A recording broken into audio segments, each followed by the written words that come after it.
Hello guys, स्वागत है फिर से आपका हमारे चैनल में। दोस्तों यहाँ पे यूपीडब्ल्यूएससी वीडियो 2018 का पेपर हम सॉल्व करने वाले हैं। देखिए 2018 का जो पेपर था ये बिल्कुल ऑफिशियल पेपर है जो यूपीडब्ल्यूएससी के द्वारा कराया गया था। ठीक है, तो चलिए इसी को हम यहाँ पे सॉल्व कर लेते हैं। इसमें क्या है, आपका 50 नंबर आपका जीके का रहेगा और 50 नंबर यहाँ पर हिंदी का। ये भी इस बार भी सिलेबस सेम है, 50 नंबर रीजनिंग का रहेगा। ठीक है, तो किस तरीके के पिछले बार पेपर आया था, आसान था, कठिन था, वो सब यहाँ पर हम देखने वाले हैं। पूरा पेपर सॉल्व करने वाले हैं, तो वीडियो के साथ बने रहिएगा। और यहाँ पे मॉक टेस्ट भी आपको बहुत जल्दी प्रदान कराए जाएंगे। तो चलिए देख लेते हैं। यहाँ पे सबसे पहले हम हिंदी से प्रश्नों की शुरुआत कर लेते हैं। तो चलिए देखते हैं। तो पहला क्वेश्चन यहाँ पे सबसे पहले देखिए, हिंदी में कहा गया है कि जब एक अधिकारी दूसरे अधिकारी को व्यक्तिगत नाम से पत्र लिखता है तो उसे क्या कहते हैं। ठीक है, जब एक अधिकारी है दूसरे अधिकारी को व्यक्तिगत नाम से पत्र लिखेगा तो उसको किस प्रकार का पत्र कहा जाता है। उसको कहा जाता है दोस्तों अर्धशासकीय पत्र। ठीक है, उसको अर्धशासकीय पत्र के नाम से जाना जाता है। अगला क्वेश्चन देखेंगे। अगले में कहा गया कि एक विद्यार्थी को अपने स्कूल के प्रधानाचार्य को निवेदन में क्या लिखना चाहिए। ठीक है, अब आप कभी अपने प्रधानाचार्य को अगर कोई पत्र या फिर कुछ भी लिखे होंगे, एप्लीकेशन लिखे हैं, तो उसमें आप लास्ट में क्या लिखते हैं, आपका आज्ञाकारी शिष्य फला फला नाम करके लिखते हैं। तो क्या होगा, ऑप्शन नंबर सी एकदम सही हो जाएगा। ये क्वेश्चन पूछा गया था। अगला क्वेश्चन देखिए, क्वेश्चन नंबर 3 है कि संक्षेपण मूल पाठ से कितने शब्दों में लिखना चाहिए। जो संक्षेपण है वो मूल पाठ जो होता है उसे कहते हैं संक्षेप में लिखिए किसी भी पाठ को, तो वो कितने शब्दों में लिखा जाना चाहिए। दोस्तों ये हो जाएगा यहाँ पर आपका 1/3 शब्दों में। ठीक है, 1/3 शब्दों में उसको लिखा जाना चाहिए। तो मान लीजिए कोई यहाँ पर पाठ है वो 100 शब्दों में है ना, कोई पाठ जो है वो कितने शब्दों में है, 100 शब्दों में है, तो उसको हम यहाँ पर 33 शब्द में लिखेंगे। ठीक है, ये 1/3 लगभग बैठता है, 33 शब्द में हम उसका संक्षेप में लिखेंगे। अगला क्वेश्चन देखिए, क्वेश्चन नंबर जो 4 पूछा गया दोस्तों। 4 में कहा गया कि हिंदी में ध्वनियाँ कितने प्रकार की होती हैं। जो ध्वनि है वो कितने प्रकार की होती हैं। देखिए हिंदी में जो ध्वनि होती हैं वो 2 प्रकार की होती हैं। ठीक है, कौन कौन सी होती हैं, एक तो आपकी स्वर होती है। ठीक है, और दूसरा जो यहाँ पे वो व्यंजन होता है। स्वर और व्यंजन ये 2 प्रकार की होती हैं। तो ऑप्शन नंबर ए यहाँ पे एकदम करेक्ट हो जाएगा, यानी कि हिंदी में ध्वनियाँ 2 प्रकार की होती हैं। अगला क्वेश्चन यहाँ पे देखेंगे, कहा गया कि मात्रा के आधार पर स्वर कितने प्रकार के होते हैं। अब मात्रा के आधार पर स्वर की बात कर लेंगे, वो कितने प्रकार के होते हैं। ये भी बहुत आसान प्रश्न है। इसमें देखिएगा क्या होता है, 2 प्रकार के होते हैं। कौन कौन से होते हैं, एक तो यहाँ पे होता है हर्ष स्वर, ठीक है, और यहाँ पे दूसरा होता है दीर्घ स्वर। ये क्वेश्चन यहाँ पे आपको पूछा गया था। तो ऑप्शन नंबर यहाँ पे क्या होगा, पहला सही हो जाए, यानी कि 2 होते हैं, एक हर्ष और एक दीर्घ। अगला क्वेश्चन यहाँ पे देखिए, क्वेश्चन नंबर जो 6 पूछा गया कि जिह्वा के आधार पर स्वर कितने प्रकार के होते हैं। जिह्वा के आधार का मतलब क्या होता है, जैसे आप जानते हैं कि स्वर व्यंजन जो हमारे मुख के बोले जाने वाले हिस्सों के आधार पर बांटे गए हैं। तो जिह्वा के हिसाब से जो स्वर होते हैं वो कितने प्रकार के, 3 प्रकार के होते हैं। जैसे अग्रभाग से कुछ वर्ड, जैसे आ है, ठीक है, ई है, ई जैसे अग्रभाग से होता है। इसी तरीके से अग्र, पश्च और मध्य 3 प्रकार से हम यहाँ पे स्वर का उच्चारण करते हैं। तो इसीलिए होता क्या है कि जिह्वा के आधार पर हम स्वर 3 प्रकार से बांटे गए हैं। अगला क्वेश्चन देखिए, क्वेश्चन नंबर यहाँ पे 7 देख लेते हैं। तो चलिए क्वेश्चन नंबर 7 में पूछा गया है कि निम्न में से कौन सा शब्द इसमें पुल्लिंग है। अब पुल्लिंग शब्द की पहचान करना बहुत आसान है। क्यों, क्योंकि देखिए इसमें एक तो अच्छा लगाकर, अच्छा अच्छी लगाकर यहाँ प्रयोग कर सकते हैं, या फिर सो वाक्य प्रयोग कर लीजिए। आप कह देंगे दया जो है वो की जाती है, तो इसका मतलब क्या है, ये तो स्त्रीलिंग हो गया। भाषा बोली जाती है, ये भी स्त्रीलिंग है। और माया जो है यहाँ पे होती है, ये भी स्त्रीलिंग। तो आभार जो है वो व्यक्त किया जाता है। तो ऑप्शन नंबर डी इसका एकदम करेक्ट हो जाएगा, यानी कि आभार जो है यहाँ पर एक पुल्लिंग शब्द है। चलिए अगला क्वेश्चन देख लेते हैं। अगले क्वेश्चन में पूछा गया है कि निम्नलिखित में से कौन सा पुल्लिंग शब्द है। इसमें भी यहाँ पे आप जल्दी से बताइए, तो उसमें से कौन सा पुल्लिंग शब्द होगा। तो आप जानते हैं आशा जो है ये यहाँ पे क्या होगा, निगेटिव शब्द होगा। और यहाँ पे क्षमा भी निगेटिव है, मतलब फीमेल वर्ड वाला है, स्त्रीलिंग है। सेना भी यहाँ पे होती है, क्षमा भी की जाती है, आशा भी होती है, लेकिन कष्ट जो है वो होता है या फिर दिया जाता है। तो क्या है, ये पुल्लिंग के जैसे साउंड कर रहा है। ऑप्शन नंबर 20 का करेक्ट होगा। अगला क्वेश्चन यहाँ पे देखिए, क्वेश्चन नंबर 9 कहता है कि निम्न में से कौन सा शब्द स्त्रीलिंग है। अब स्त्रीलिंग की पहचान भी बिल्कुल उसी तरीके से करनी है। विवाद जो है ये आपका पुल्लिंग है कि विवाद होता है। ठीक है, इसी तरीके से यहाँ पे देखिए सार होता है, रूप होता है, लेकिन आय जो है वो होती है। क्या होती है, किसी की आय जो है होती है। इसका मतलब क्या है, ये स्त्रीलिंग के तरह साउंड कर रहा है, तो ऑप्शन नंबर यहाँ पे डी इसका करेक्ट हो जाएगा। क्वेश्चन नंबर 10 में देखिए तो कहते हैं निम्न में से कौन सा एक स्त्रीलिंग है। ठीक है, 10 में एक स्त्रीलिंग आपको फिर से ढूंढना है, तो क्या होगा 10 का राइट आंसर जल्दी पूछते हैं। ग्रह जो है ये होता है, ये पुल्लिंग हो जाएगा। पत्ता जो है गिरता है, ये भी पुल्लिंग हो जाएगा। चंदन होता है, ये भी पुल्लिंग हो जाएगा। लेकिन सभा आयोजित की जाती है, स्त्रीलिंग की तरह साउंड कर रहा है, तो ऑप्शन नंबर डी इसका करेक्ट हो जाएगा। अगला क्वेश्चन देखिए यहाँ पे, तो कहते हैं संधि जो है वो कितने प्रकार की होती है। ठीक है, संधि जो है कितने प्रकार की होती है ये आपसे पूछा गया है। तो दोस्तों संधि जो होती है 3 प्रकार की होती हैं। आप कहेंगे कैसे, देखिए एक होती है यहाँ पे स्वर संधि, ठीक है, दूसरी होती है यहाँ पे व्यंजन संधि, ठीक, तीसरी हो जाएगी यहाँ पे आपकी विसर्ग संधि। ठीक है, ये हो जाएगी विसर्ग संधि। अब यहाँ पे आप समझेंगे कि यार आपने तो पढ़ाया था कि यहाँ पर और भी संधि होती। देखिए वो स्वर के 5 प्रकार होते हैं, जिसमें यड़ संधि, वृद्धि संधि, स्वर संधि और ये आपके वृद्ध कौन सी होती है, दीर्घ संधि। ये आपके 5 प्रकार स्वर संधि के होते हैं। तो क्या होगा, संधि जो बेसिकली होती है वो 3 प्रकार की होती है, स्वर, व्यंजन और विसर्ग। ऑप्शन नंबर 20 का एकदम करेक्ट होगा। अगला क्वेश्चन यहाँ पे देखिए तो कहते हैं सदानंद का संधि विच्छेद आपको बताना है। कैसा, सदानंद का संधि विच्छेद आपको बताना है। तो दोस्तों यहाँ पे क्या हो जाएगा, सदानंद का संधि विच्छेद होता है सत प्लस आनंद। ठीक है, सत प्लस आनंद इसका करेक्ट आंसर हो जाएगा। ऑप्शन नंबर 12 के ए यहाँ पे एकदम से हो जाएगा, सत प्लस आनंद। अगला क्वेश्चन यहाँ पे देखिए तो कहते हैं पुस्तकालय में कौन सी संधि है। ठीक है, अभी हमने आपको बताया था कि ये सब स्वर संधि के पार्ट होते हैं, गुण, यड़, दीर्घ, वृद्धि। अब जो होता है इसका संधि विच्छेद क्या करेंगे, पुस्तक प्लस आलय। क्या होगा, पुस्तक प्लस आलय, ये इसका संधि विच्छेद हो जाएगा। तो इसमें क्या होती है, दीर्घ संधि होती है। ठीक है, 2 स्वर को मिलाने पे जो संधि बनती है उसको दीर्घ संधि कहते हैं, याद रखेंगे। ये आपका करेक्ट आंसर हो जाएगा। अगला क्वेश्चन यहाँ पे देखिएगा तो कहते हैं अभी प्लस उदय की संधि कीजिए। अभी प्लस उदय यहाँ पे शब्द दिया हुआ है, तो क्या हो जाएगा, अभ्युदय हो जाएगा इसका। तो बहुत ही आसान है कि ऑप्शन नंबर 1 करेक्ट हो जाएगा, ये हो जाएगा अभ्युदय। अगला क्वेश्चन यहाँ पे देखिए यथा संभव में कौन सा समास होता है। अब समास भी आपके पेपर में पूछे जाते हैं अच्छे खासे। तो यथा संभव में क्या होगा, यहाँ पर ये अव्ययीभाव होगा। ठीक है, क्या होगा, ये अव्ययीभाव होगा। क्यों, क्योंकि देखिए किसी समास के जो स्टार्ट होता है, ये यथा जो है ना ये अव्यय है। ठीक है, जो अव्यय से कोई भी शब्द स्टार्ट होता है ना, तो यहाँ पर क्या होता है, उसमें अव्ययीभाव समास होता है। तत्पुरुष आप जानते हैं कि दूसरा पद इसमें प्रधान होता है। यहाँ पर कर्मधारय आप जानते हैं कि इसमें तुलना करी जाती है किसी किसी से।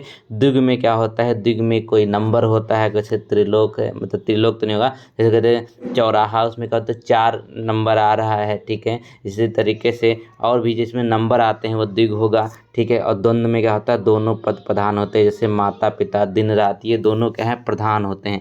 अगला क्वेश्चन देखिए, क्वेश्चन नंबर यहाँ पे 16 में कहा गया है कि परमेश्वर जो है इसका समास आपको बताना है। तो अभी हमने बताया था इसमें क्या होता है, परम ईश्वर की तुलना जो करी जाती है वो करी जाती है परमेश्वर, मतलब क्या है, वो परम ईश्वर है, उनसे बड़ा कोई नहीं है। तो बेसिकली क्या है, इसमें तुलना करी जा रही है। तो क्या हो जाएगा, यहाँ पे कर्मधारय समास हो जाएगा। ठीक है, अगला क्वेश्चन यहाँ पे देखिएगा, अगले में कहा गया ना कि अध्यक्ष में कौन सा उपसर्ग होता है। उपसर्ग क्या होता है, जो आगे लगता है, आप सभी जानते हैं। प्रत्यय जो है पीछे लगते हैं।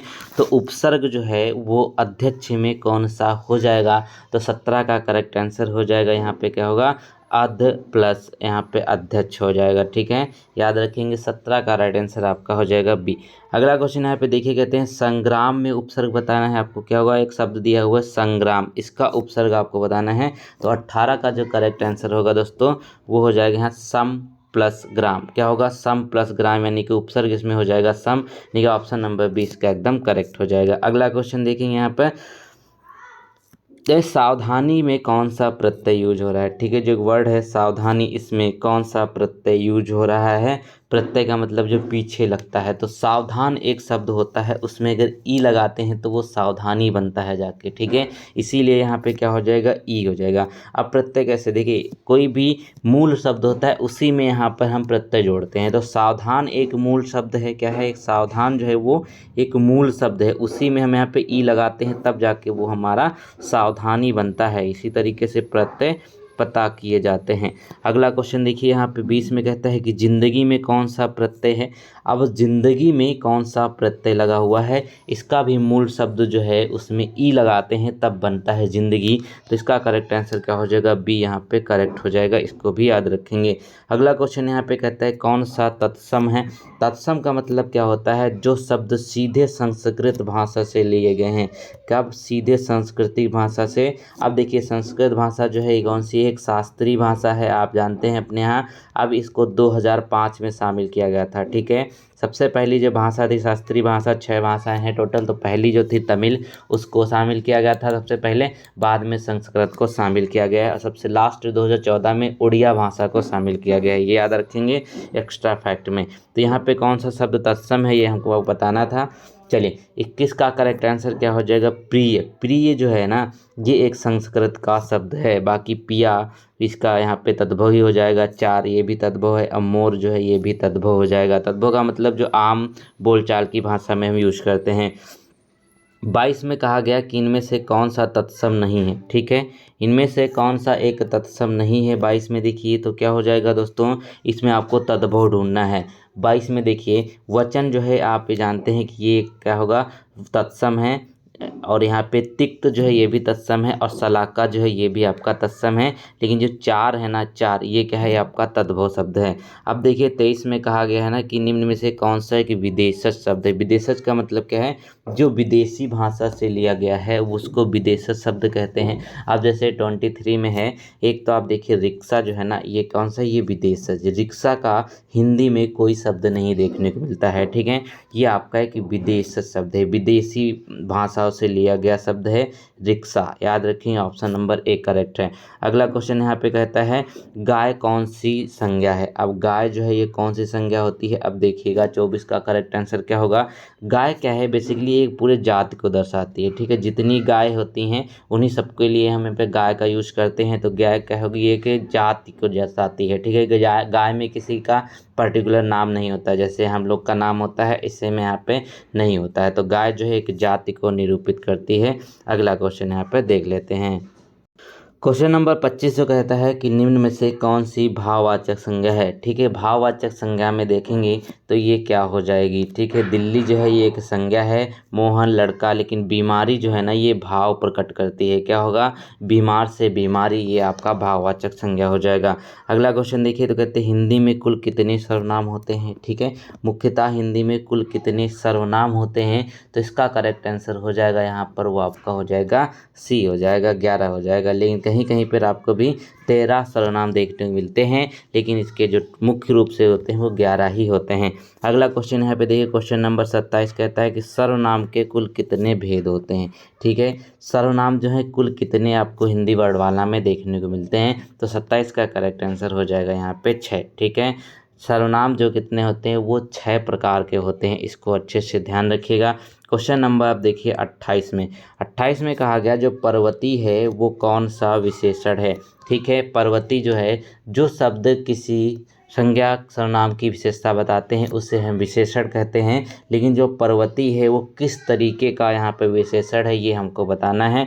तब देखिएगा, जैसे कहते हैं ना कि यह स्थान पर्वती है, तो क्या मतलब है, उसके हम गुण की बात कर रहे हैं, कहें हम उस स्थान की विशेषता बता रहे हैं, तो क्या हो जाएगा, गुणवाचक विशेषण है यहाँ पर पर्वती। आपका संख्या होती तो संख्यावाचक होता है, किसी चीज़ की माप होती, जैसे कहते 2 किलो चीनी हो जाएगी तो परिमाण होता उसमें, ठीक है। इसी तरीके से मान लीजिए कहते हैं दो यहाँ पे व्यक्ति हैं तो वो संख्यावाचक हो जाते हैं, लेकिन गुणवाचक में क्या होगा, यहाँ पर विशेषता बता रहे हैं पर्वतों की, ठीक है। अगला क्वेश्चन देखिए तो कहते हैं कौन सा शब्द इसमें से विशेषण है, विशेषण इसमें से कौन सा, यानी कौन सा इसमें विशेषता बताएगा। तो देखिए यहाँ पर आगरा दिया हुआ है, कुछ है, चमकीला है, लिखना है, तो 29 का करेक्ट आंसर क्या होगा, चमकीला यहाँ पे करेक्ट आंसर हो जाएगा। क्यों, क्योंकि देखिए कहते हैं ना कि वह वस्तु बहुत चमकीली है, यह तारा बहुत चमकीला है, तो क्या हम तारे की विशेषता बता रहे हैं, वस्तु की विशेषता बता रहे हैं। अगला क्वेश्चन देखिए यहाँ पे क्वेश्चन नंबर 30 जो कहता है कि जो शब्द संज्ञा सर्वनाम की विशेषता बताते हैं उन्हें क्या कहते हैं, ठीक है। यही तो पूछा गया है यहाँ पे सीधे परिभाषा, तो उसको विशेषण कहते हैं। पेपर आसान आएगा, टेंशन मत लीजिएगा, जैसे पिछले बार आया था वैसे इस बार भी आएगा। तो संज्ञा की विशेषता बताने वाले को हम विशेषण कहते हैं। बस 50 नंबर का है, इसको ध्यान में रखिएगा। अगला क्वेश्चन यहाँ पे कहते हैं राम सो रहा है। ठीक है, राम सो रहा है, इस वाक्य में कौन सी क्रिया यहाँ पर बताई जा रही है। अब क्रिया जो दो मुख्यतः होती हैं, जैसे सकर्मक होती है, अकर्मक होती है। सकर्मक का मतलब क्या होता है, जो कर्म के साथ क्रिया होती है उसको सकर्मक कहते हैं, जिसमें कर्म नहीं होता है उसको अकर्मक कहते हैं। ठीक है, अब कहा यह जा रहा है कि इसमें राम जो है वो सो रहा है। ठीक है, राम सो रहा है, इसका मतलब क्या है, वो कोई कर्म नहीं कर रहा है, क्योंकि उसका पूरा प्रभाव जो है वो राम के ऊपर पड़ रहा है, सोने के ऊपर पड़ रहा है। ठीक है, तो याद रखेंगे ए इसका करेक्ट आंसर हो जाए। इसमें कर्म नहीं है तो ये अकर्मक क्रिया हो जाएगी। अगला क्वेश्चन यहाँ पे देखिएगा, तो कहते हैं वह 1 सप्ताह बाद आया है, इस वाक्य में कौन सा क्रिया विशेषण है। क्रिया विशेषण यानी विशेषण, जो आपकी क्रिया विशेषण है वो कौन सा हो जाएगा, चलिए देख लेते हैं। तो सेंटेंस क्या है, वह 1 सप्ताह बाद आया है, 32 में इसका करेक्ट आंसर होगा यहाँ पर आपका बाद। बाद जो है ये एक आपका क्रिया विशेषण है। ठीक है, अगला क्वेश्चन देखिए यहाँ पर। तो गाइस क्वेश्चन नंबर 33 देख लीजिए। तो कहते हैं सेनाएं युद्ध क्षेत्र से आगे बढ़ रही, इस वाक्य में संबंधवाचक शब्द बताना है आपको। तो देखिए संबंधवाचक शब्द आपको इसमें बताना है। तो 33 का करेक्ट आंसर क्या हो जाएगा, यहाँ पे आगे। आगे जो है यहाँ पे एक संबंधवाचक शब्द है। ठीक है, अगला क्वेश्चन देखिए, क्वेश्चन नंबर 34 कहता है कि वह आया और मैं गया। ठीक है, वह आया और मैं गया, इस वाक्य में समुच्चयबोधक शब्द बताइए। अब समुच्चयबोधक शब्द यहाँ पे बताना है तो बहुत ही आसान है, तो इसका राइट आंसर हो जाएगा यहाँ पे और जो है यहाँ पे ये एक आपका समुच्चयबोधक शब्द है। ठीक है, अगला क्वेश्चन देखिए, क्वेश्चन नंबर 35 जो कहता है कि हाय अब मैं क्या करूं, इस वाक्य में विस्मय बोधक शब्द बताइए। विस्मय बोधक क्या होते हैं, जैसे यहाँ पे किसी चीज़ को मतलब व्यक्त किया, जैसे हाय, ठीक है, या फिर छी, किस तरीके से कहते ओ, ये शब्द होते हैं विस्मय बोधक, जो अचानक से आपको निकलते हैं किसी देख के, किसी चीज़ को देख के। तो क्या हो जाएगा, हाय इसमें जो है वो एक आप विस्मय बोधक शब्द हो जाएगा। ये आपका साइन यहाँ पर देखने को मिल जाता है इस तरीके का, तो ये जहाँ पर दिख जाएगा समझ लीजिए वहाँ पे विस्मय बोधक शब्द है। 35 का करेक्ट आंसर हो जाएगा ए वाला। अगला क्वेश्चन देखिए, यहाँ पे कहते हैं कौन सा अनीक का पर्यायवाची है। अनीक जो है ये किस चीज़ का पर्यायवाची है, आप सब लोग इसको अच्छे जानते होंगे, बेसिकली सेना का है। ठीक है, अनीक जो है सेना का पर्यायवाची होता है, सेना के और भी बहुत सारे होते हैं। ठीक है, तो ऑप्शन नंबर 20 का एकदम करेक्ट हो जाएगा। अगला क्वेश्चन यहाँ पे देखिए, क्वेश्चन नंबर जो 37 कहता है कि कपड़ा का पर्यायवाची बताइए। ठीक है, कपड़ा जो है इसका पर्यायवाची क्या होगा दोस्तों, ये हो जाएगा यहाँ पे वसन। ठीक है, वसन जो है यहाँ पे कपड़ा का पर्यायवाची, ऑप्शन नंबर 20 का एकदम करेक्ट है। अगला क्वेश्चन यहाँ पे देखिए, कहते हैं आकाश का विलोम बताइए। ठीक है, आकाश जो शब्द है इसका विलोम क्या हो जाएगा, तो ये तो सभी लोग जानते हैं, तो रटा हुआ होगा लोगों को, कहते हैं आकाश पाताल। ठीक है, तो ऑप्शन नंबर यहाँ पे 20 का करेक्ट हो जाएगा। अगला क्वेश्चन यहाँ पे देखिए, कहते हैं 39 में कि पृथ्वी का विलोम बताना है आपको। पृथ्वी जो है इसका विलोम आपको बताना है, तो क्या हो जाएगा दोस्तों, जल्दी से सोचिए। बिल्कुल हाँ, आकाश हो जाएगा। ठीक है, पृथ्वी का विलोम शब्द आकाश हो जाएगा, ऑप्शन नंबर यहाँ पे ए एकदम करेक्ट हो जाएगा। अगला क्वेश्चन देखिए, क्वेश्चन नंबर 40 चलते हैं। दो शब्द यहाँ पे दिए हुए एक जैसे दिखने वाले, जिसमें एक अभय है दूसरा उभय है, तो इस शब्द का युग्म का सही अर्थ आपको बताना है। तो बेसिकली 40 का राइट आंसर कहते हैं कि अभय का मतलब होता है निर्भय, और उभय का मतलब दोनों। जैसे उभयचर कहते हैं ना, उभयचर प्राणी जो पानी और जल स्थल में दोनों रहते हैं उसको उभयचर कहते हैं। ठीक है, अब यहाँ पे देखिएगा, जैसे उभय हो गया और यहाँ पे अभय का मतलब निर्भय है और उभय का मतलब दोनों है, तो ऑप्शन नंबर ए यहाँ पे एकदम करेक्ट हो जाएगा। चलिए अगला क्वेश्चन यहाँ पे देख लेते हैं। अब दोस्तों अगला क्वेश्चन देखिए 41 में, तो कहते हैं अली है यहाँ पर दिया हुआ और आपका कली, अली अली। ठीक है, दो तरह अली और अली दिया हुआ है, तो एक अली का मतलब क्या होता है आप लोग जानते हैं, इस वाले अली का मतलब होता है भौरा, जैसे आपने सुना भी होगा एक पंक्ति, अली वली ही से बिंदु वाला। ठीक है, और यहाँ पे ये अली जो होता है इसका मतलब होता है सखी। ठीक है, ये अली होता है सखी और इस अली का मतलब होता है यहाँ पे भौरा। ऑप्शन नंबर 20 का एकदम करेक्ट हो जाएगा।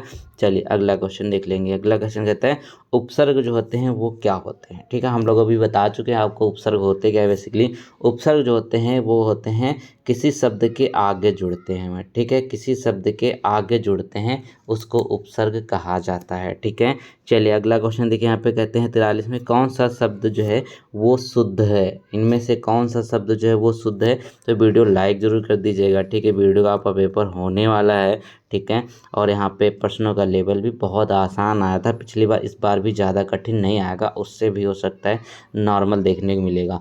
43 में अगर आप कहते हैं कि 46 किस तरीके से लिखा जाता है, तो ये आपको ऑप्शन नंबर ए करेक्ट हो, यानी कि 46 होता है ना कि 46 होता है। कुछ लोग यहाँ पे आपका सी करेक्ट कर देते हैं, ये गलत है, 46 है आपका सही। अगला क्वेश्चन यहाँ पे कहता है निम्न में से शुद्ध शब्द बताइए, तो सबको पता होगा यहाँ पर इसका राइट आंसर क्या हो जाएगा, ठीक है। अब 44 का करेक्ट आंसर क्या होगा, उज्ज्वलन होगा, ठीक है। अब उज्ज्वलन होगा क्योंकि जिसे उज्ज्वला लिखा जाता है तो उसमें डबल जा बनता है, वो भी आधा आधा, ठीक है। चाहे उज्ज्वल लिखा जाए चाहे कुछ भी लिखा जाए, ठीक है। तो उज्ज्वलन भी इसी तरीके से लिखा जाएगा, ऑप्शन नंबर ए करेक्ट होगा। 45 में देखिएगा, अब क्या है, अब आपको यहाँ पे एक पैसेज देखने मिलता है, ये पैसेज है। चलिए इस पैसेज को आप वीडियो पॉज करके पढ़ लीजिएगा, पैसेज भी करना बहुत ज़रूरी है भैया। 50 नंबर की हिंदी है और पैसेज आपके 10 नंबर या 5 नंबर कहीं भी नहीं जाने चाहिए, ठीक है। ये पैसेज आपने पढ़ लिया है। चलिए अब नेक्स्ट पेज पे चलते हैं, थोड़ा सा और है यहाँ पे, इसको भी वीडियो पॉज करके पढ़ लीजिए, ठीक है। चलिए अब इसके निम्न में से क्वेश्चन के आंसर देखते हैं। तो कहा गया है यहाँ पे कि गद्यांश का उपयुक्त शीर्षक आपको बताना है, ठीक है। उपयुक्त शीर्षक हमने पढ़ा है क्या कि यहाँ पे ये उत्साह के बारे में हमको बताया, पूरा गद्यांश कैसे उत्साह के बारे में हमको दर्शाता है। अब यहाँ पे देखिए, यहाँ पे क्या हो जाएगा, अगला है, अगले में क्या, एक क्वेश्चन के बाद फिर से एक पैसेज यहाँ पे दिया हुआ है। तो कुंती अपने लाडली लाल को, अपने हृदय के टुकड़े को, अपने प्यारे नवजात शिशु को नदी में छोड़कर लौट आती है। वह छोटी नदी थी, वहाँ अनुकूल थी, देव की गति जानी नहीं थी, नदी चंबल जाके मिलती थी, अब उसकी पिटारी बहती बहती चंबल नदी में आ गई है। ये यहाँ पे थोड़ा सा और पैसेज, इसको आप पढ़ लीजिएगा, इसके बाद यहाँ पे क्वेश्चन करते हैं, ठीक है। वीडियो पॉज करके आप पढ़ लीजिएगा, पैसेज बहुत इंपॉर्टेंट दोस्तों, आपका स्कोर बहुत अच्छा होता है इसमें। तो चलिए उम्मीद है आप लोगों ने इसको पढ़ लिया होगा। तो पहला क्वेश्चन यहाँ पे कहते हैं कि कुंती अपने नवजात शिशु सुकुमार को कहाँ पर छोड़कर आई थी, ठीक है। कुंती ने अपने जो सुकुमार था नवजात, उसको कहाँ पे छोड़ दिया था, उसको इन्होंने छोड़ दिया था यहाँ पर नदी में, ठीक है। आपने पैसे में पढ़ा कि नदी में उनको छोड़कर चली आई थी। अगला क्वेश्चन यहाँ पे कि मंजूषा को कौन लेकर जा रहा था, ठीक है। जो मंजूषा है उसको कौन लेकर जा रहा था, 47 का करेक्ट आंसर होगा यहाँ पर आपका भाग्य, ठीक है। मंजूषा को भाग्य लेकर जा रहा था, उसकी किस्मत जहाँ ले जाए वहाँ जा रहा था। 48 है यहाँ पे, राजा अधिरथ ने सेवकों को क्या आज्ञा दी थी, ठीक है। जो राजा अधिरथ हैं उन्होंने सेवकों को क्या आज्ञा दी थी, तो 48 का करेक्ट आंसर क्या होगा दोस्तों, ये यहाँ पे देखें, मंजूषा को लाने की, ठीक है। मंजूषा को लाने की आज्ञा दी थी राजा अधिरथ ने। अगला क्वेश्चन यहाँ पे है कि चंपा नगरी के राजा किसके साथ गंगा स्नान करने आए थे। तो ये पैसेज में हमने पढ़ा कि चंपा नगरी के राजा थे वो किसके साथ आए थे, तो बहुत ही आसान है, वो राधा और सेवक के साथ वो स्नान करने आए थे गंगा नदी में, ठीक है। 50 में देखिए, जब कोई सरकारी पत्र, ज्ञापन या कार्यालय ज्ञापन एक साथ अनेक परिस्थितियों के साथ भेजा जाता है तो उससे क्या कहते हैं, ठीक है। कोई सरकारी पत्र या ज्ञापन होता है, कार्यालय ज्ञापन होता है, एक साथ उसे कई सारी परिस्थितियाँ निकाल कर भेजा जाता है तो उसको कहते क्या हैं दोस्तों, उसको कहा जाता है परिपत्र, ठीक है। उसको परिपत्र कहा जाता है। तो ऑप्शन नंबर डी यहाँ पे एकदम करेक्ट हो जाएगा। अब चलते हैं यहाँ पे अगली ओर, ठीक है। अब यहाँ पे ये रीजनिंग का है, ठीक है, रीजनिंग का पोर्शन है, लेकिन उससे पहले क्या करेंगे, हम जीएस को कर लेंगे, ठीक है। उससे पहले हम जीएस को कर लेते हैं, जो 100 से 150 के बीच में दे रखी, उसके बाद यहाँ पे रीजनिंग को करने वाले हैं। तो गाइस यहाँ पे 101 क्वेश्चन नंबर देख लेते हैं। यहाँ पर जीएस शुरुआत कर लेते हैं। सबसे पहला यहाँ पे क्वेश्चन कहता है जीएस में कि जैन धर्म में 3 रत्न दिए जाते हैं और उन्हें निर्वाण का मार्ग कहा जाता है, वे कौन कौन से हैं, ठीक है। जो 3 रत्न दिए गए जैन धर्म में वो कौन कौन से, यही यहाँ पर आपको पूछा गया है। तो देखिएगा इसमें है क्या, एक तो इनके द्वारा दिया गया था सही विश्वास, सही ज्ञान और सही आचरण, ठीक है। क्या सही विश्वास यानी कि right faith, right knowledge and right conduct, Hindi English दोनों में आपको देखने को मिल रहा है। तो ऑप्शन नंबर डी यहाँ पे इसका एकदम सही हो जाएगा। तो चलिए अगला क्वेश्चन देख लेंगे। अगले क्वेश्चन में कहा गया यहाँ पर कि अंडमान और निकोबार द्वीप समूह का भारत एक संघ शासित प्रदेश है, निकोबार में द्वीपों की संख्या कितनी है, ठीक है। अंडमान निकोबार आप लोग जानते हैं कि संघ शासित है। अब यहाँ पर द्वीपों की संख्या कितनी है, 102 में आपको बताना है। तो इसका राइट आंसर हो जाएगा टोटल 19, ठीक है। टोटल 19 द्वीप हैं आपको अंडमान और निकोबार द्वीप समूह में देखने को मिलते हैं। अगला क्वेश्चन यहाँ पे देखिए, क्वेश्चन नंबर 103 जो कहा गया कि सौर मंडल की उत्पत्ति से संबंधित इनमें से कौन सा सिद्धांत सही ढंग से मेल खाता है। देखिए जीएस का जो क्वेश्चन था ना, ये आप कह सकते हैं मॉडरेट लेवल का था, ठीक है, क्योंकि इसमें आपको थोड़ा डीप में क्वेश्चन पूछे गए थे। तो कहते हैं ना कि सौर मंडल की उत्पत्ति से जो बहुत सारे यहाँ पे उत्पत्ति के सिद्धांत दिए गए, तो वो इनमें से कौन सा सही ढंग से मेल खाता है। तो देखिएगा नेबुलर परिकल्पना ये तो है नहीं, बाकी दूसरा यहाँ पे करेक्ट हो जाएगा, यानी कि ज्वारी हाइपोथेसिस जो दिया गया था जेम्स जीन्स और हैराल्ड जेफरी के द्वारा इसको दिया गया था। बाकी यहाँ पे जितने भी हैं ये आपके गलत हैं, ठीक है। तो ऑप्शन नंबर बी इसका एकदम सही हो जाएगा। क्वेश्चन नंबर 104 में देखिए, तो इसमें कहा गया इनमें से कौन सा महाद्वीप सही ढंग से अपने सबसे बड़े क्षेत्र में मेल खाता है, ठीक है। सबसे बड़ा क्षेत्र है किस महाद्वीप का, वो यहाँ पर आपको बताना है। तो 104 में देखिए एशिया कहता है, एशिया इंडिया का, ये तो गलत है क्योंकि एशिया में इंडिया सबसे बड़ा नहीं है। सबसे बड़ा कौन सा है उसमें आप देख सकते हैं चाइना है, ठीक है। फिर अफ्रीका में बोला गया है कि कांगो है, ये भी यहाँ पे गलत है। फिर उत्तरी अमेरिका में अमेरिका है, ये भी यहाँ पे गलत है। लेकिन दक्षिण अमेरिका में जो सबसे बड़ा है वो कौन सा है, ब्राज़ील है, ठीक है। ऑप्शन नंबर डी यहाँ पे एकदम करेक्ट हो जाएगा। बेसिकली दक्षिण अफ्रीका का जो सबसे बड़ा देश है वो ब्राज़ील है, यानी कि ऑप्शन नंबर डी यहाँ पे एकदम करेक्ट हो जाएगा। अगला क्वेश्चन यहाँ पे देख लेते हैं। तो ऐसे 105 में देखिए, तो कहा गया यहाँ पे असंगत मिलान खोजें, यानी कि जो यहाँ पे सही नहीं है उसको आपको मिलान करना है। तो चलिए देख लेते हैं 105 में है क्या। बेसिकली दुनिया का सबसे बड़ा जो प्राणी है ब्लू व्हेल कहा जाता है, ये तो सही बात है। फिर दुनिया में सबसे बड़ा डेल्टा जो है सुंदरवन है, जो भारत और बांग्लादेश में देखने को मिलता है। फिर दुनिया में सबसे गहरी झील जो है ये क्या है, दुनिया में सबसे गहरी झील वो सुपीरियर झील नहीं है बल्कि बैकाल झील है, ठीक है, याद रखेंगे। दुनिया में सबसे बड़ा रेगिस्तान जो है सहारा का है। तो ऑप्शन नंबर सी जो है वो एकदम करेक्ट हो जाएगा, क्योंकि यही यहाँ पर सही नहीं दिया गया है। बाकी तीनों पॉइंट आपको सही देखने को मिलते हैं। अगला क्वेश्चन देखिए, क्वेश्चन नंबर जो 106 कहता है कि इनमें से कम हिमाचल के महत्वपूर्ण पहाड़ी रिजॉर्ट्स में से एक नहीं है, ठीक है। हिमालय या हिमाचल के जो पहाड़ी रिजॉर्ट्स हैं बेसिकली यहाँ पर, ठीक है, इंपॉर्टेंट हिल रिजॉर्ट्स, वो इनमें से कौन सा एक नहीं है। तो 106 में देखिएगा ये क्या हो जाएगा, एक यहाँ पर जो बाड़ासुर है ना आपका, ये आपको देखने को नहीं मिलता हिमाचल के रिजॉर्ट में। बाकी यहाँ पर अगर छैल की बात करें, नैनीताल की बात, रानीखेत, ये सब आपको इसमें देखने को मिल जाते हैं हिमालय क्षेत्र के पहाड़ी रिजॉर्ट्स के रूप में, ठीक है। प्रश्नों का लेवल काफ़ी अच्छा है, आप इसको देख सकते हैं। थोड़ा डीप में आपको इनको पढ़ना ही पड़ेगा अगर आपको वीडियो परीक्षा पास करनी है तो। अगला क्वेश्चन है यहाँ पे 107 में कहा गया कि इस नदी की कुल लंबाई 2900 किलोमीटर है, ठीक है। यह तिब्बत से शुरू होकर जहाँ इसे तांगपो कहा जाता है, सांगपो, फिर दिहांग नाम से भारतीय राज्य अरुणाचल प्रदेश में प्रवेश करती है। इसका महत्वपूर्ण सहायक उपनगरी सुबनसिरी, कामेंग, धनसिरी, मानस, तीस्ता नदी का नाम क्या है। देखिए अब यहाँ पे इसका लेंथ से ही आप समझ गए होंगे कि यहाँ पर बात कर रहे हैं 107 की जो है ब्रह्मपुत्र नदी, क्योंकि ब्रह्मपुत्र नदी जो है ना ये सांगपो नदी के नाम से जानी जाती है। अरुणाचल प्रदेश में इसको दिहांग नाम से जाना जाता है। बाकी की धनवंतरी, मानस, तीस्ता, ये सब इसकी जो है उपनगर बेसिकली यहाँ पे कह सकते हैं सहायक नदियाँ हैं, ठीक है। याद रखेंगे ब्रह्मपुत्र के बारे में बात कर रहे थे, इंग्लिश वाले इधर से पढ़े, हिंदी वाले इधर से पढ़े।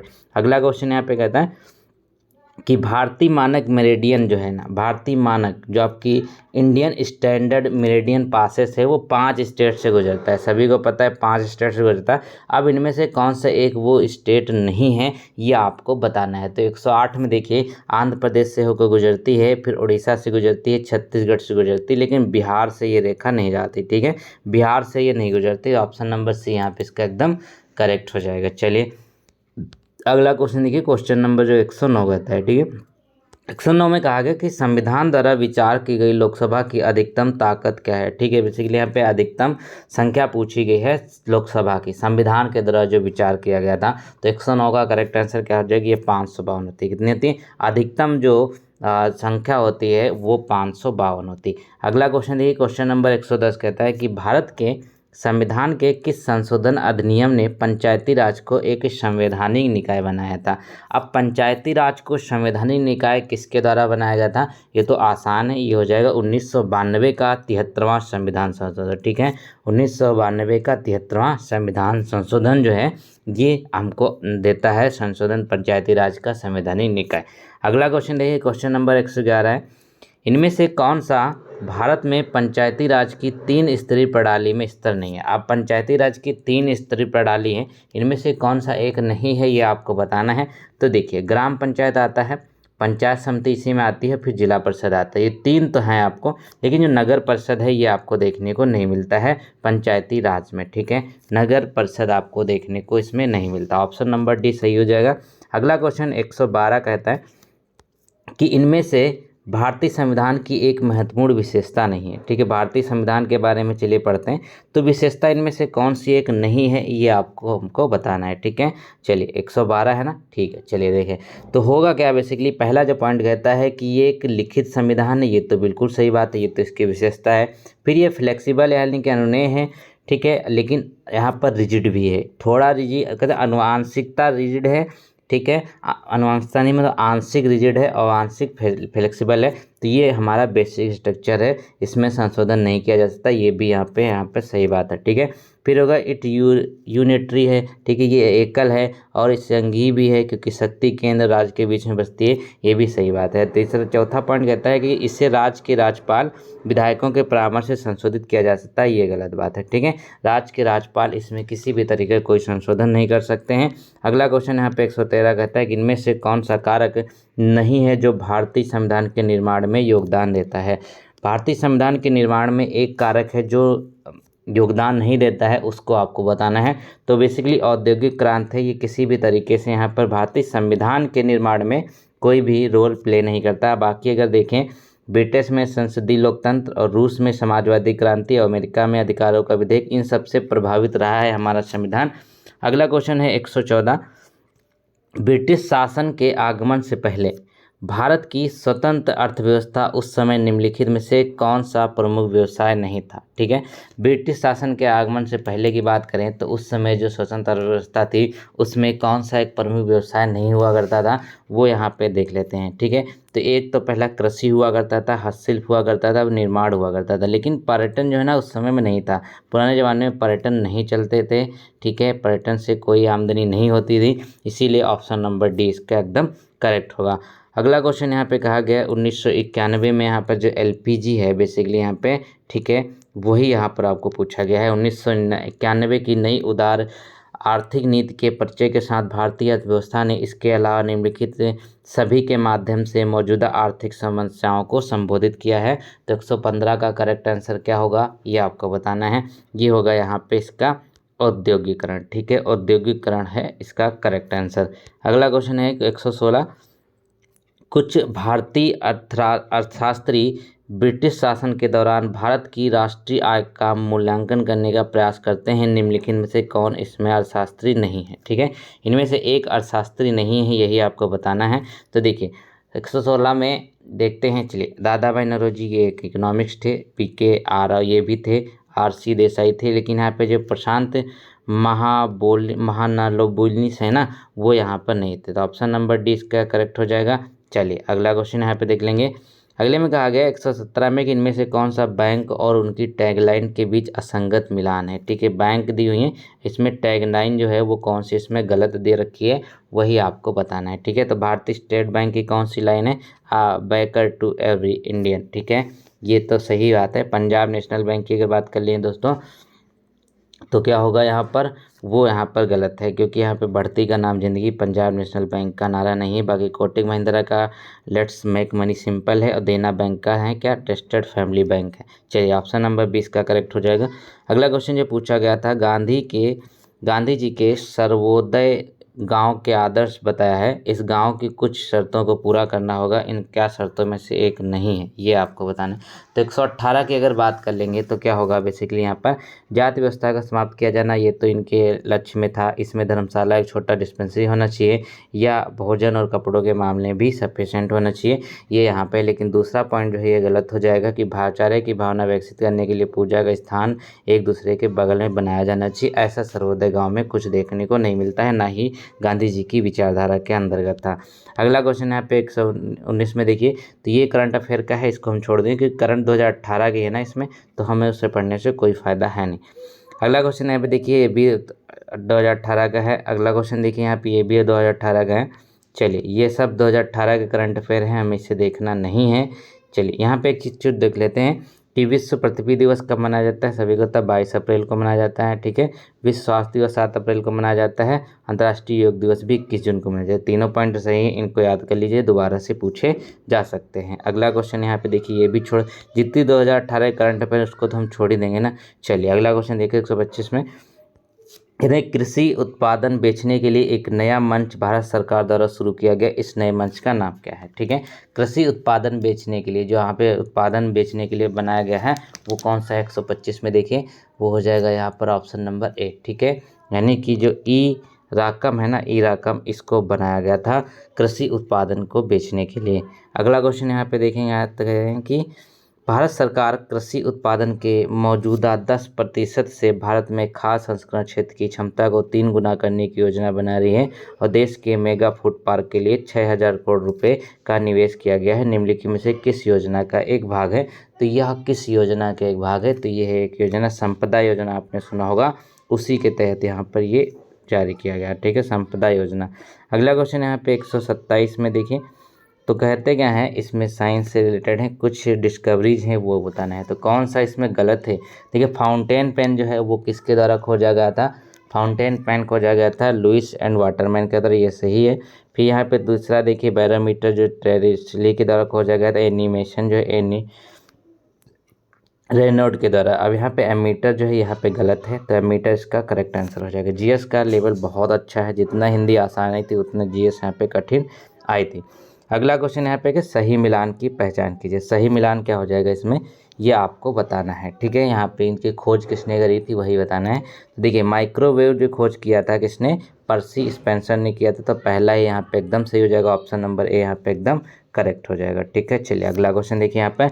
अगले में कहा गया अस्थायी रूप से संग्रहित डेटा के लिए उपयोग किए जाने वाला शब्द कौन सा? जो स्थायी, जो आपका टेम्परेरी स्टोर डाटा होता है, इसके लिए एक जो वर्ड यूज़ किया जाता है कंप्यूटर की भाषा में, उसको हम कहते हैं कैशे मेमोरी, यानी कैशे डाटा। ठीक है, उसका क्या कहते हैं? Cache data. अगला क्वेश्चन यहाँ पे 130 में कहा गया कि अभिज्ञान शकुंतलम किताब के लेखक कौन है? ठीक है, एक पुस्तक है जिसका नाम है अभिज्ञान शकुंतलम, इसके लेखक कौन है? तो ये हो जाएगा कालिदास। तो सभी लोग जानते हैं कालिदास, इसका करेक्ट आंसर हो जाएगा ऑप्शन नंबर सी। अगला क्वेश्चन देख लेंगे यहाँ पर 131 में कहा गया निम्नलिखित में से कौन सा युग्म सही ढंग से मेल नहीं खाता है? ठीक है, कौन सा युग्म सही ढंग से मेल नहीं खाता है, ये आपको बताना है। तो देखिए, पुराने पत्रों का समूह जवाहरलाल नेहरू, ये इनकी यहाँ पे इनसे रिलेटेड है। फिर समय का संक्षिप्त इतिहास अल्बर्ट आइंस्टाइन, इनके द्वारा लिखी नहीं गई है। ठीक है, बाकी यहाँ पे देखिए ये सब आपको मैच्ड हैं, तीसरा, चौथा और पहला, तो दूसरा गलत हो जाएगा, बी यहाँ पर।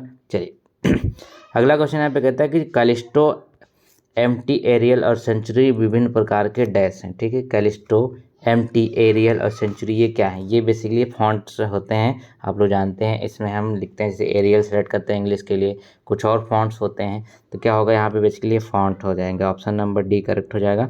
अगला क्वेश्चन कहता है कि इनमें से कौन सा इंटरनेट तक पहुंच प्रदान करता है? देखिए, माइनस मार्किंग इसमें हाफ रहती है ना, 1/2 की रहती है, इसीलिए आप इसमें जो सही सही आते होते हैं सिर्फ वही लगाते हैं, आप इसमें तुक्के नहीं लगा सकते।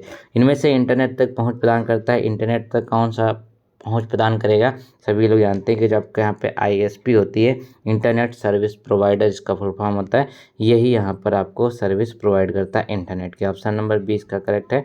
अगला क्वेश्चन यहाँ पे देखिए, क्या कि जो पावर स्ट्रिप है वो क्या होती है? ठीक है, जो पावर स्ट्रिप है वो क्या होती है? 134 में देखिए, तो पहला यहाँ पर पॉइंट देखिए, तो कहते हैं यह एक विद्युत उपकरण है जिसका उपयोग वाला आउटलेट की क्षमता को विस्तारित करने के लिए किया जा सकता है, जो उपकरणों को समायोजित कर सकता है। तो ऑप्शन नंबर ए यहाँ पे एकदम करेक्ट हो जाएगा, यही होती है पावर स्ट्रिप। ठीक है, फिर से एक बार देख लेंगे इंग्लिश में, in electric device that use to expand the capacity of wall outlet in term of the number of devices it can accommodate. ठीक है, चलिए अगला क्वेश्चन यहाँ पे देखिएगा, 135 कहता है कि निम्नलिखित में से कौन सा समूह एमएस एक्सेल के इंसर्ट टैब में मौजूद नहीं है? एमएस एक्सेल का जो इंसर्ट टैब होता है उसमें एक मौजूद नहीं है, तो वो आपको बताना है। वो होता है कि यहाँ पे पैराग्राफ, अनुच्छेद जो होता है, पैराग्राफ जो है आपको देखने को नहीं मिलता है इंसर्ट के टैब में।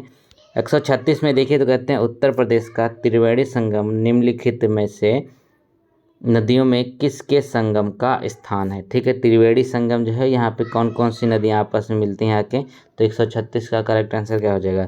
गंगा, यमुना, सरस्वती। ठीक, ये त्रिवेणी का संगम है, आप सभी लोग इसको जानते होंगे, गंगा, यमुना, सरस्वती। अगला क्वेश्चन देखिए, 137 में निम्नलिखित में से उत्तर प्रदेश का विश्वविद्यालय नहीं है। ठीक है, कौन सा इसमें उत्तर प्रदेश का विश्वविद्यालय नहीं है?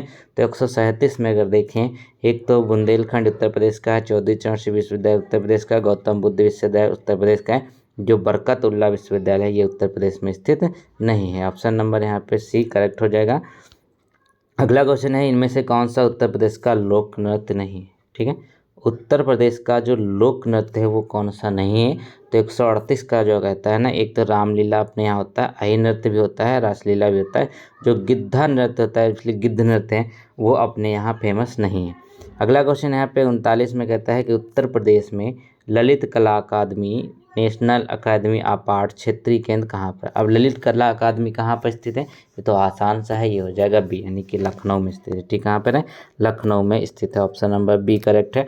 अगला क्वेश्चन है यहाँ पे छठ पूजा में पूछा गया, तो छठ पूजा के बारे में पूछा गया, किस भगवान की पूजा की जाती है जो उत्तर प्रदेश, झारखंड, बिहार का एक बहुत ही प्रमुख त्यौहार है? तो इसमें पूजा करी जाती है रवि की। रवि का मतलब क्या है? जो सूरज है, जो सन है, उसी की पूजा इसमें करी जाती है। सूर्य को अर्घ दिया जाता है उगते और डूबते। चलिए अगला क्वेश्चन यहाँ पे देखिए 141, इलाहाबाद में इनमें से कौन सा मेला नहीं मनाया जाता? अब इलाहाबाद की बात करें, जो प्रयागराज के नाम से अब जाना जाता है, उसमें से इसका कौन सा मेला नहीं मनाया जाता है? तो क्या हो जाएगा? देखिए अब क्या होगा, 141 का करेक्ट आंसर वो हो जाएगा यहाँ पे बैसाख जो मेला होता है वो यहाँ पर नहीं मनाया जाता। बाकी अगर बात करते हैं कुंभ मेले की, मग्घ और यहाँ पे अर्ध, ठीक है, ये सारे के सारे मेले मनाए जाते हैं अपने यहाँ। चलिए इलाहाबाद में। अगला क्वेश्चन यहाँ पे 142 कहता है कि ये आप देख सकते हैं, ये एक राज्य स्तरीय वाणिज्य और उद्योग का प्रमुख चैम्बर ऑफ ट्रेड है जो निजी, सहकारी और सार्वजनिक क्षेत्रों में बड़ी, मध्यम और छोटी इकाइयों का प्रतिनिधित्व करता है। तो इसका फुल फॉर्म आपको बताना है। ठीक है, ये आपका फुल फॉर्म इसमें जो बताना है ये क्या हो जाएगा? तो 142 का करेक्ट आंसर होगा क्या? ये हो जाएगा यहाँ पर डी वाला, यानी कि the associated chamber of commerce and industry of Uttar Pradesh. अगला क्वेश्चन यहाँ पे है 143 कि उत्तर प्रदेश राज्य कब अस्तित्व में आया था?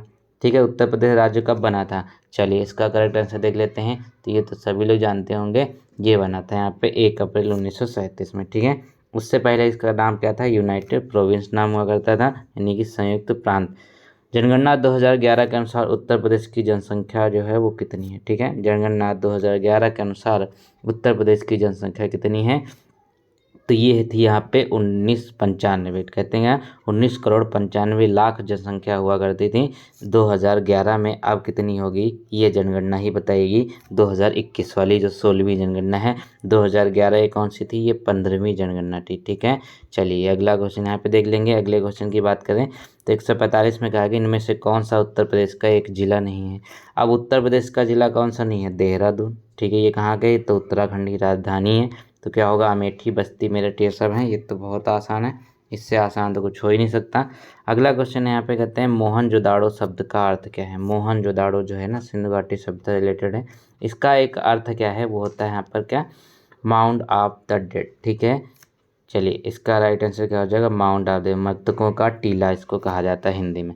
अगला क्वेश्चन यहाँ पे सिंधु घाटी सभ्यता के बारे में से कौन सा कथन सत्य है? कौन सा कथन इनमें सत्य है?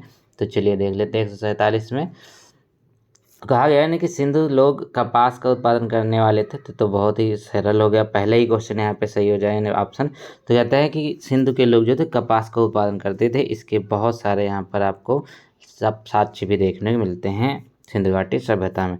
अगला क्वेश्चन यहाँ पे 148 में कि दिल्ली में कुतुब मीनार दुनिया का सबसे ऊंचा ईंट का मकबरा मीनार था, निम्नलिखित में से किस राजा ने इसमें योगदान नहीं दिया है? ठीक है, किसने इसमें योगदान नहीं दिया वो यहाँ पर देखने वाली बात है। देखो कुतुबुद्दीन ऐबक ने इसको बनवाया था। ठीक है, तो यहाँ पर ये हो जाएंगे। उसके बाद यहाँ पर क्या है? इल्तुतमिश ने इनकी अगली जो चौथी मंजिल थी वो बनवाया था। ठीक है, फिर यहाँ पे क्या? फिरोज शाह तुगलक ने जब ये क्षतिग्रस्त हो गए थे तो उसका निर्माण कराया था। ठीक है, तो यहाँ पे अलाउद्दीन खिलजी का इससे कोई संबंध नहीं रहा, तो ऑप्शन नंबर सी करेक्ट हो जाएगा। अगला क्वेश्चन यहाँ पे कि घटना और तारीख के इन जोड़ों में से कौन सा जोड़ा सही ढंग से मेल नहीं खाता है? ठीक है, चलिए देख लेते हैं। तो सही ढंग से जो मेल नहीं खाता, दिल्ली भारत की राजधानी 1911 में बनी थी। ये तो बात बिल्कुल सही है। ठीक है, ये बात एकदम सही है। फिर कहते हैं इंडिगो प्लांटर्स, गांधी जी के ने इंडिगो प्लांटर्स के शिकायत पर ध्यान आकर्षित करें, चंपारण अभियान शुरू किया 1917 में। ये भी सही है। फिर बीजी तिलक ने पूना में अपने मुख्यालय के साथ भारतीय गृह जो होम रूल लीग थी ना, वो क्या था? वो 1916 में आया था, ना कि 1914 में। ऑप्शन नंबर सी करेक्ट है। सुभाष चंद्र बोस ने यहाँ पे क्या थे, आईएनसी अध्यक्ष से इस्तीफा देता है 1939 में। 1938 में इन्होंने हरिपुरा अधिवेशन से भी यहाँ पे इसमें मतलब अध्यक्षता करी थी। तो क्या हो जाएगा यहाँ पे, सी करेक्ट हो जाएगा। लास्ट क्वेश्चन देख लेते हैं जीएस का। तो कहते हैं इनमें से किस लड़ाई में अंग्रेजों ने बंगाल के नवाब सिराजुद्दौला को हरा दिया था। सिराजुद्दौला को हराया था, कब हराया था, प्लासी में हराया था 1757 में। ठीक है, रॉबर्ट क्लाइव उस समय यहाँ के गवर्नर हुआ करते थे। तो दोस्तों उम्मीद है आपको ये वीडियो पसंद आई होगी। ठीक है, अगर आपको और पेपर चाहिए, 2 दिन पेपर हुआ था ना, तो 4 पेपर आपके एक प्रीवियस हमने करा दिया, जिसमें हमने हिंदी और जीएस का कवर किया है। रीजनिंग क्या है, रीजनिंग के लिए मोबाइल पे स्पेस कम पड़ता है, तो हम उसको बाद में करा देंगे। ठीक है, तो अगर आपको वीडियो पसंद है या नेक्स्ट वीडियो चाहते हैं तो कमेंट में जरूर बताइएगा। मॉक टेस्ट चाहते हैं तब भी बताइएगा। Thank you so much.